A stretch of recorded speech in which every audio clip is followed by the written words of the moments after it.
আসসালামু আলাইকুম। অনেক দিন পর আজকে মনের ভিতরে একটু ভালো লাগা কাজ করতেছিল। কেন ভালো লাগা কাজ করতেছিল সেটাই আজকে বলবো আপনাদেরকে। আমরা যারা গরুর খামার করি আমাদের প্রধান টেনশন থাকে গরুর খাবার নিয়ে। আর গরুর খাবার মানে কাঁচা ঘাস। বিশেষ করে যাদের গাভী আছে তারা আসলে কাঁচা ঘাস নিয়ে একটু বেশি চিন্তা করা লাগে। যেহেতু এখন শীতকাল এজন্য আমাদের কাঁচা ঘাস নাই। আমরা এই কাঁচা ঘাস নিয়ে খুব দুশ্চিন্তায় আছি।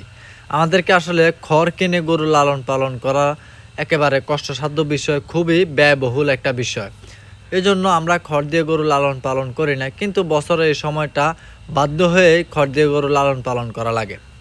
তো ফাইনালি আজকে আমরা আমাদের একটা জমিতে সার দিয়ে দিছি, কেননা এই জমিটাতে আমরা গতকাল সেচের পানি দিতে পারছি। ভালো লাগাটা এই জন্যই কাজ করতেছিল, যেহেতু আমরা আজকে সার দিতে পারছি এবং জমিতে পানি দিতে পারছি। ইনশাল্লাহ আশা করতেছি আগামী 15 দিন পর আমরা কিন্তু এই জমির ঘাস কাটতে পারবো।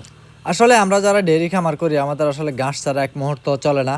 ঘাস না দিতে পারলে গাভীর দুধ অনেকটাই কমে যায়। এটা আপনারা সবাই জানেন, যারা গাভী লালন পালন করেন তারা এই বিষয়টা খুব ভালো করেই জানেন। এই জন্য মূলত আমরা যেহেতু আজকে সার দিতে পারছি আমাদের আসলে ভালো লাগা কাজ করতেছিল। ঘাসের পরিবর্তে আমরা যে খড়গুলো কিনেছিলাম আমাদের 3 মাসের জন্য, সে খড়গুলো আমাদের প্রায় শেষের দিকে, আর হয়তো 10 থেকে 15 দিন যাবে।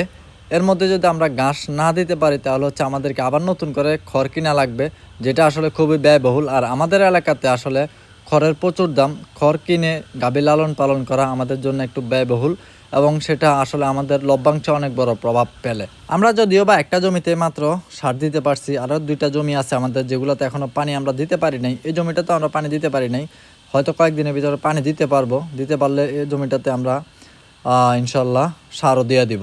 তো আমরা আজকে বিকালবেলায় সার দিয়ে আসার সময় লক্ষ্য করলাম খামারের পাশে আমাদের এলাকার ছোটো ভাইরা ফুটবল খেলতেছিল। তো এটা আসলে আমি দাঁড়ায় অনেকক্ষণ উপভোগ করলাম। অনেক দিন ধরে এভাবে আসলে ফুটবল খেলা হয় না। আমরা এক সময় সারাদিন এভাবে মাঠেই পড়ে থাকতাম, খেলাধুলা নিয়ে অনেক ব্যস্ত থাকতাম। এখন আসলে সময়ের টানে টানে আমরা জীবিকার তাগিদে অনেক ব্যস্ত হয়ে পড়ছি। খেলাধুলা এখন আর করাই হয় না। যদিও মন চায় আসলে খেলাধুলা করে, কিন্তু কর্মব্যস্ততার কারণে খেলাধুলার করা হয় না। এই জন্য খামারের পাশে যখন ছোটো ভাইরা খেলতেছিল, ব্যস্ততার মাঝে ওদের খেলাগুলো একটু দেখতেছিলাম, ভালোই লাগতেছিল। একটা সময় ছিল যখন আমি সারাদিন মাঠেই পড়ে থাকতাম।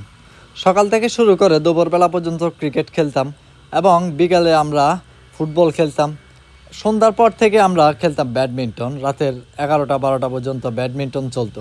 এভাবে এই দিনটা শেষ হইতো, শুরু হইতো আমাদের এসে খেলা, কিন্তু সময় সব কিছু ভুলিয়ে দেয়। সবাই ভালো থাকবেন। আসসালামু আলাইকুম।